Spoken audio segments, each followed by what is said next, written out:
Olá, bem-vindo ao Clube do Livro São Paulo Apóstolo para mais um momento de leitura. Hoje, dia 19 de dezembro, estamos chegando perto do Natal. E estamos encerrando aqui, faltam poucos capítulos para fechar a carta aberta aos católicos perplexos. Então vamos iniciar aqui, primeiramente, invocando a Santíssima Trindade e rezando, como sempre, a oração à Virgem Imaculada para antes do estudo. Em nome do Pai, do Filho e do Espírito Santo. Amém. Debaixo do vosso patrocínio, ó Mãe Diletíssima, e invocando o mistério da vossa Imaculada Conceição, quero prosseguir os meus estudos e trabalhos literários. E protesto fazê-lo principalmente a fim de servir melhor para propagar a honra divina e o vosso culto. Rogo-vos, pois, Mãe amantíssima, sede da sabedoria, que favoreçais benignos meus trabalhos, e eu, de boa vontade, piedosamente, vos prometo que é justo todo o bem que me provier dos meus estudos. Hei de atribuí-lo inteiramente à vossa intercessão diante de Deus. Amém. Para você que está chegando aqui pela primeira vez no Clube do Livro São Paulo Apóstolo, nós estamos concluindo a leitura de Carta Aberta aos Católicos Perplexos e estamos também fazendo a novena de Natal de Santa Afonso Maria de Ligório. Convido você também a estar rezando conosco a novena de Natal. Bom, hoje nós iremos ler o capítulo número 14. Isso daí vou compartilhar com vocês na tela. Vamos lá.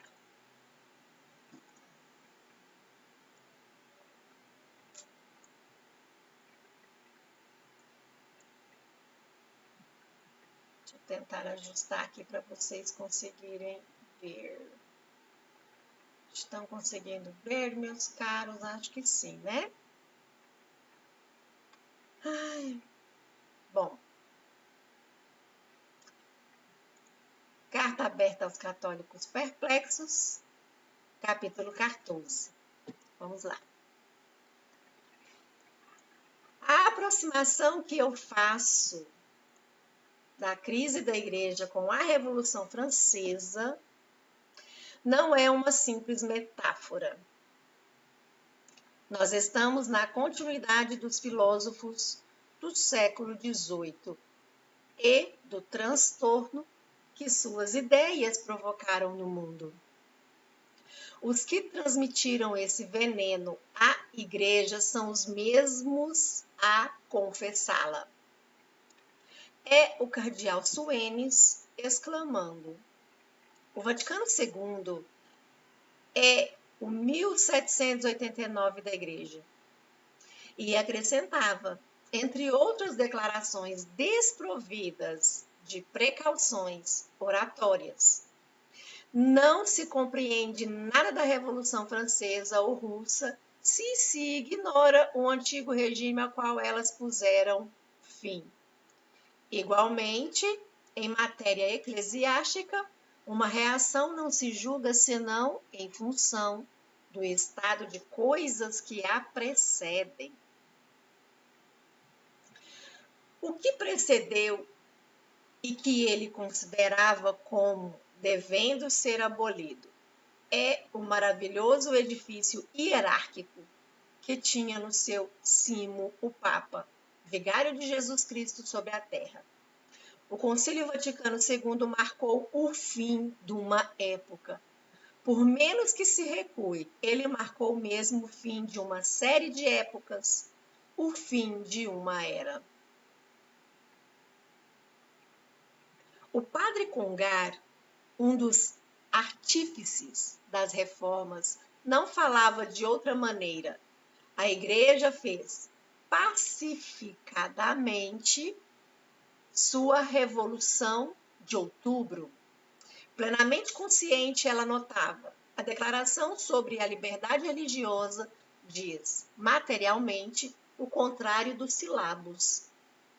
Eu poderia citar um grande número de testemunhos deste gênero.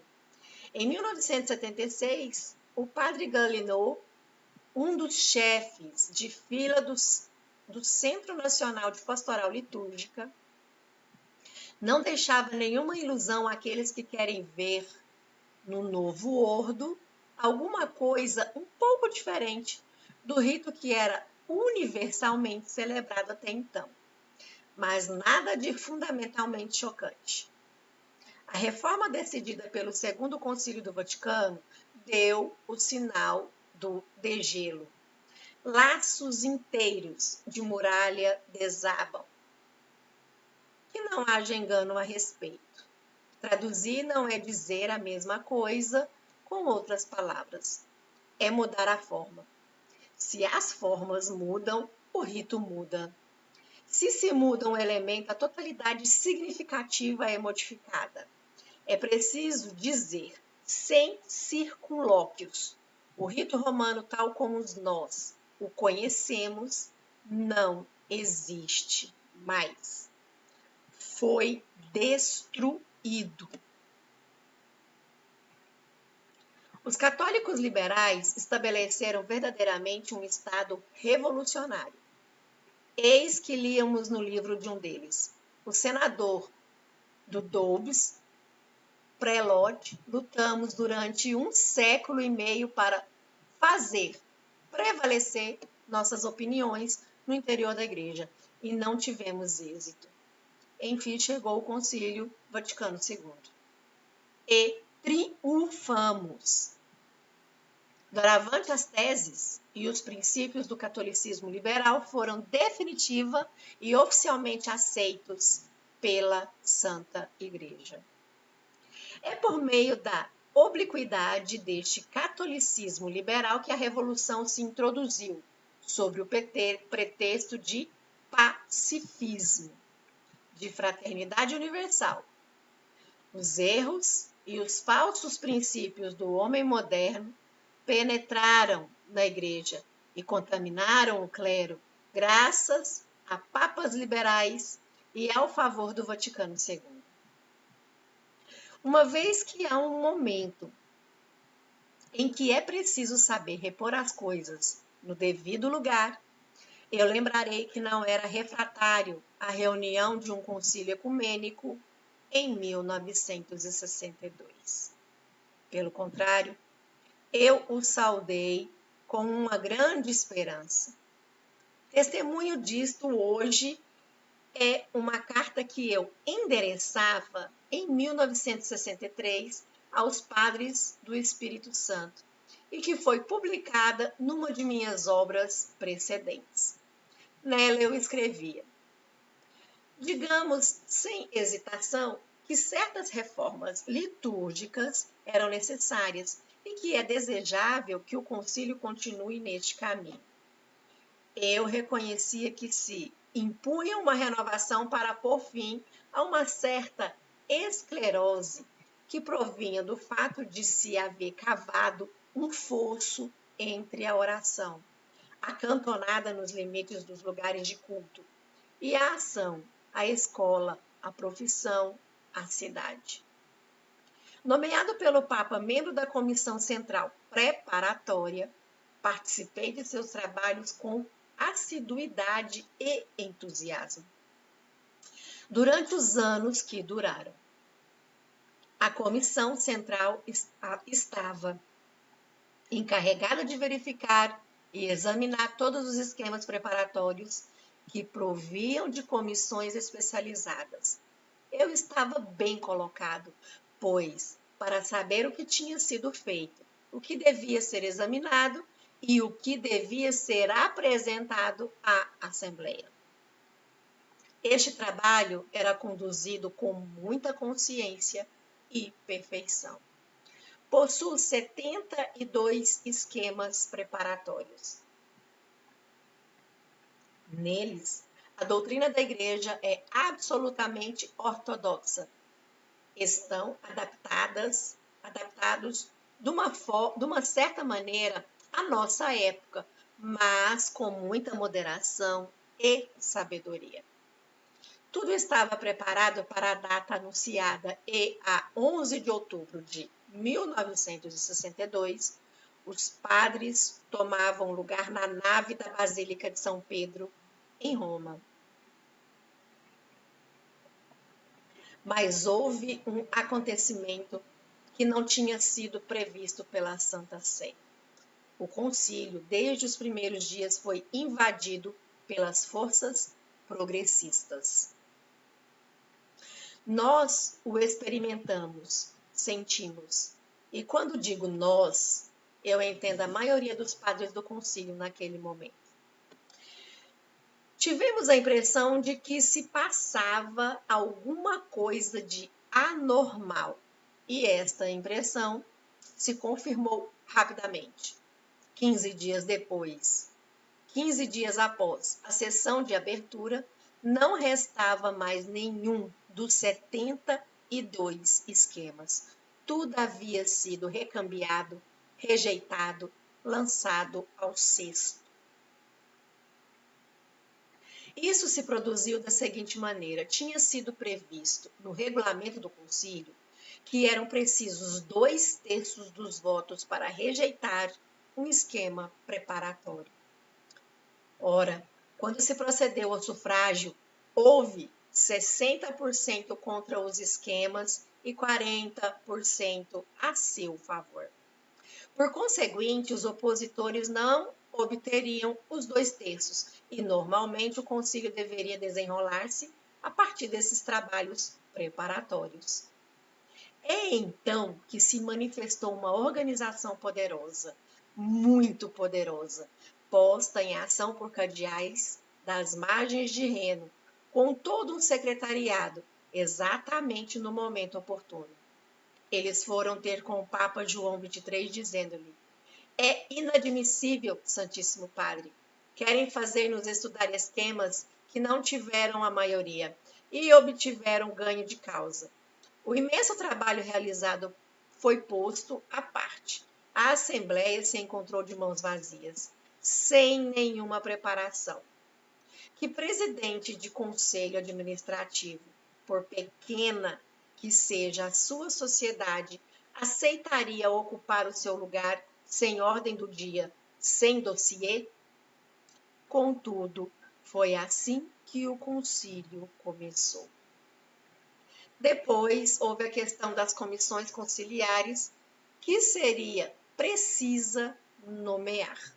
Problema árduo. Imaginei bispos chegando de todos os países do mundo e encontrando-se bruscamente juntos no recinto conciliar. Na maior parte, eles não se conheciam. Conheciam 3 ou 4 colegas e alguns outros de nome entre os 2.400 que lá estavam. Como poderiam saber quais eram os padres aptos a fazer parte da comissão do sacerdócio, da liturgia, do direito canônico e etc.? Muito legitimamente, o cardeal Ottaviani fez passar para todos a lista dos membros das comissões pré-conciliares, das pessoas que, por conseguinte, haviam sido escolhidas pela Santa Sé e tinham já trabalhado sobre os assuntos a respeito dos quais se deveria debater. Isto podia ajudar a escolher, sem que houvesse nenhuma obrigação, e era certamente desejável que algum destes homens experimentados figurassem nas comissões. Mas então se elevou um grito. Não tenho necessidade de relembrar o nome do príncipe da igreja que se levantou e proferiu o discurso seguinte. É uma pressão intolerável que foi exercida sobre o concílio fornecendo nomes. É preciso deixar aos padres conciliares a sua liberdade. Ainda uma vez, a Cúria Romana procura colocar os seus membros. Um pouco tomado de surpresa diante dessa brutal intervenção, levantou-se a sessão e, à tarde, o secretário, Monsenhor Felice, e anunciou: o Santo Padre reconhece que é talvez Melhor que sejam as conferências episcopais que se reúnam e forneçam listas. As conferências episcopais eram, nesta época, ainda embrionárias. Elas formaram, bem ou mal, as listas que se lhes pediam, sem, aliás, terem podido reunir-se como seria preciso, pois não lhes deram senão 24 horas. Mas os que haviam urdido este pequeno golpe de Estado as tinha feito de antemão com indivíduos selecionados nos diversos países. Eles puderam adiantar-se às conferências e, de fato, obtiveram a grande maioria. O resultado foi que as comissões eram formadas de membros pertencentes, em 2/3, à fração progressista, tendo sido o terço restante nomeado pelo Papa.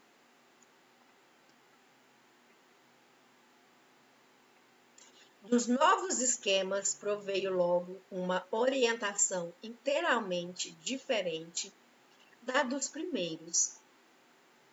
Gostaria de publicar um dia uns e outros para que se possa fazer a comparação e verificar qual era a doutrina da Igreja no dia que precedeu o concílio.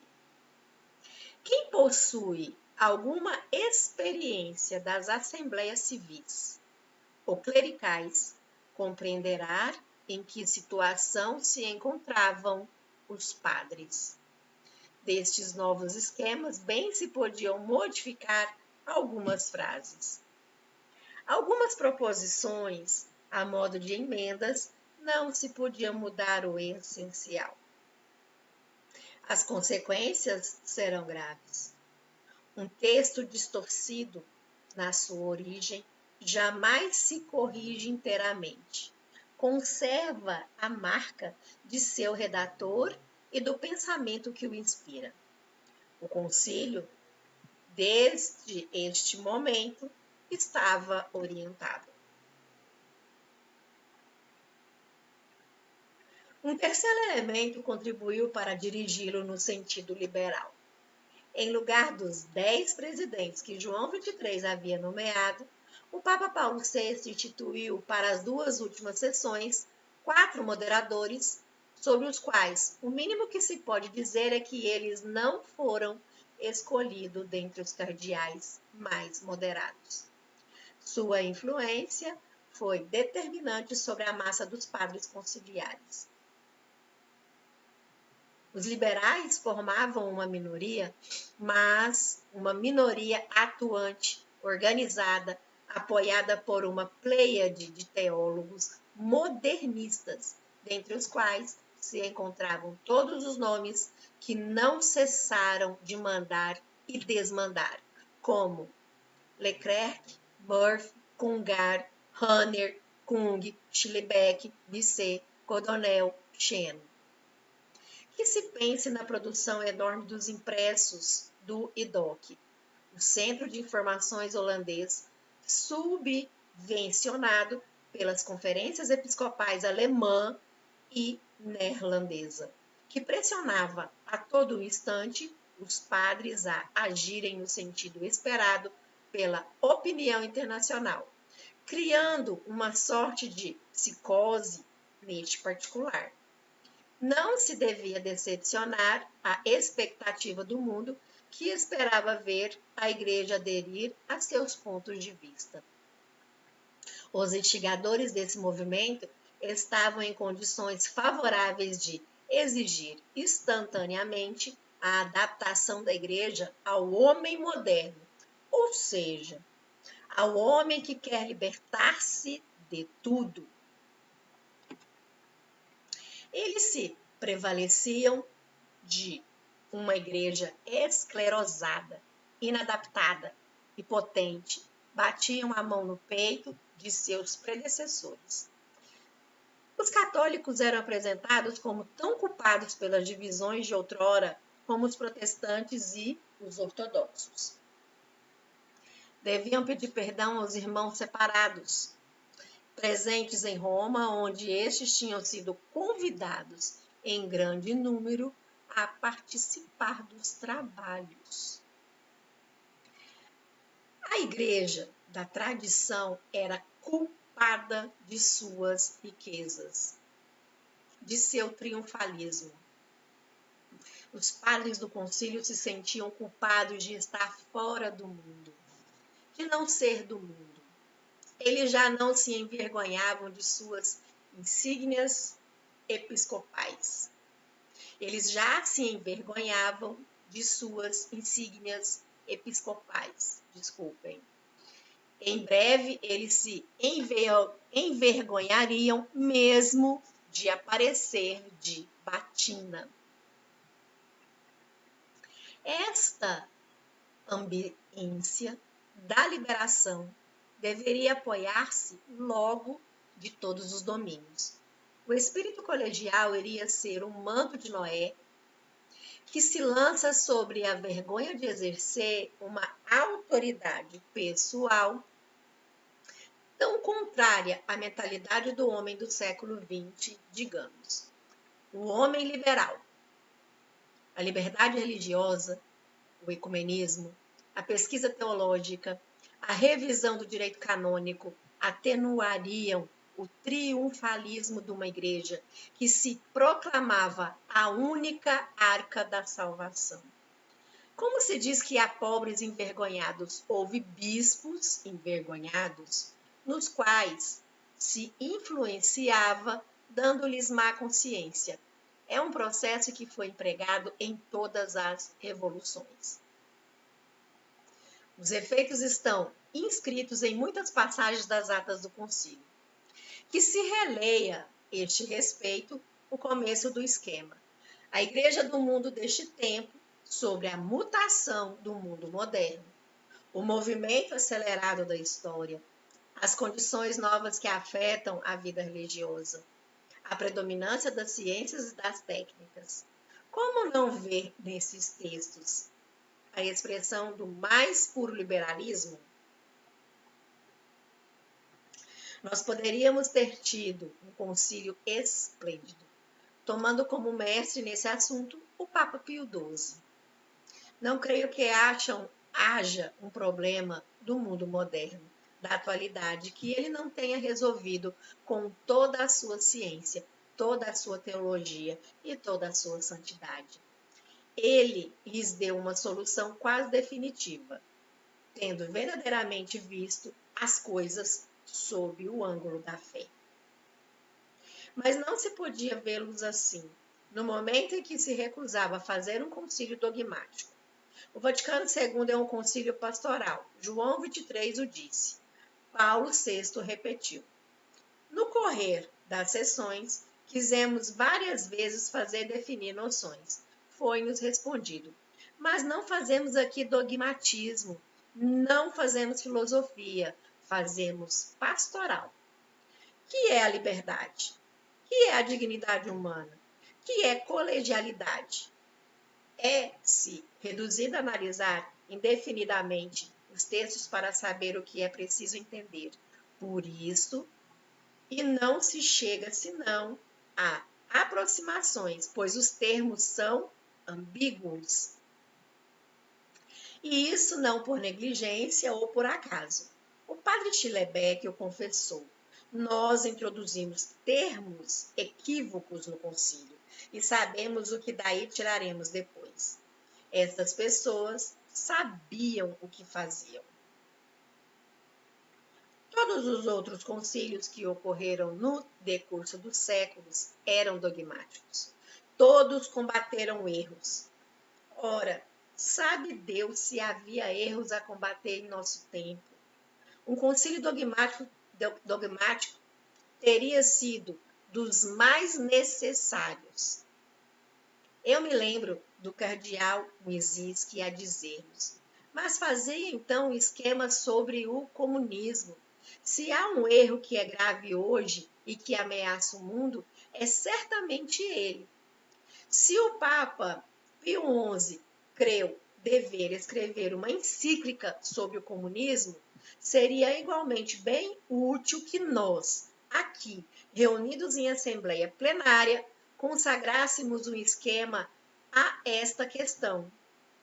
O comunismo, o erro mais monstruoso, que jamais saiu do espírito de Satã, tem suas entradas oficiais no Vaticano. Sua revolução mundial é singularmente facilitada pela não resistência oficial da Igreja e mesmo pelos apoios frequentes que nela encontra, apesar das advertências desesperadas dos cardeais que sofreram as masmorras dos países do leste. A recusa desse concílio pastoral em condená-lo solenemente basta sozinha para cobri-lo de vergonha diante de toda a história.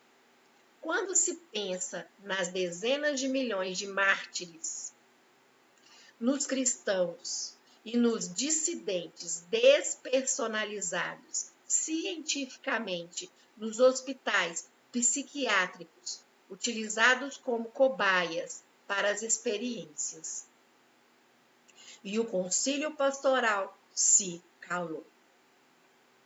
Tínhamos obtido 450 assinaturas de bispos em favor de uma declaração contra o comunismo. Elas foram esquecidas numa gaveta.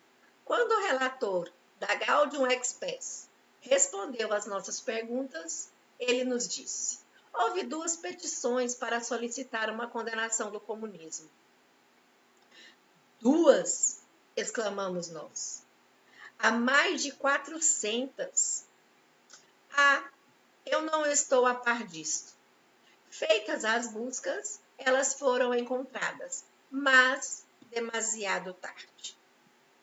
Eu vivi esses fatos. Fui eu que havia levado as assinaturas a Monsenhor Felice, secretário do concílio, em companhia de Dom Proença Sigaldi, arcebispo de Diamantina. E sou obrigada a dizer que aconteceram coisas, para falar a verdade, inadmissíveis.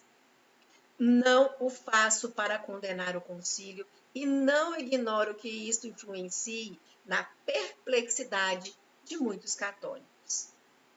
Pois, enfim, pensam eles, o concílio é mesmo assim, inspirado pelo Espírito Santo.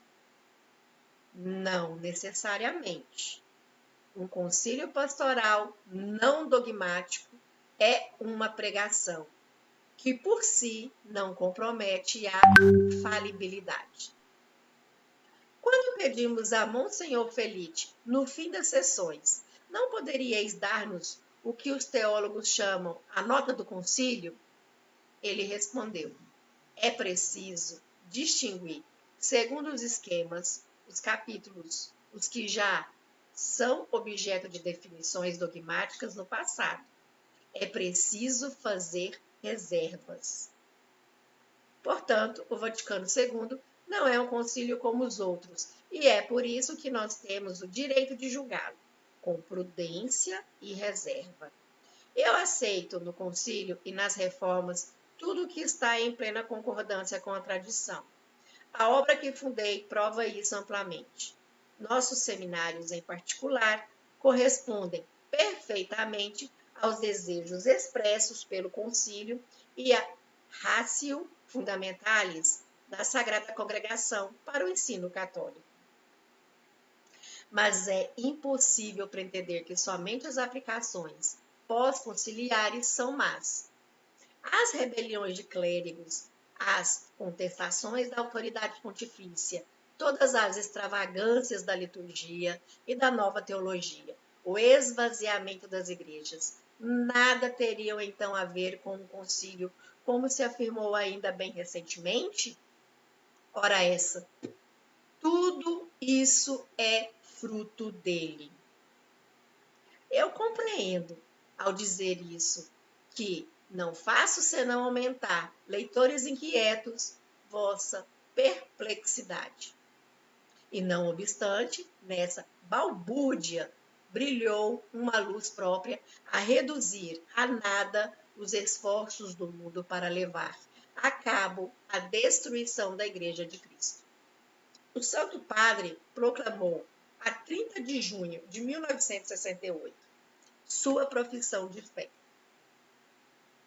É um ato que, do ponto de vista dogmático, é mais importante que todo o concílio. Este credo, redigido pelo sucessor de Pedro, para afirmar a fé de Pedro, revestiu-se de uma solenidade absolutamente extraordinária. Quando ele se levantou para pronunciá-lo, os cardeais também se levantaram, em toda a multidão quis imitá-los, mas ele fez sentarem-se todos de novo. Queria ser o único, na qualidade de vigário de Cristo, a proclamar seu credo.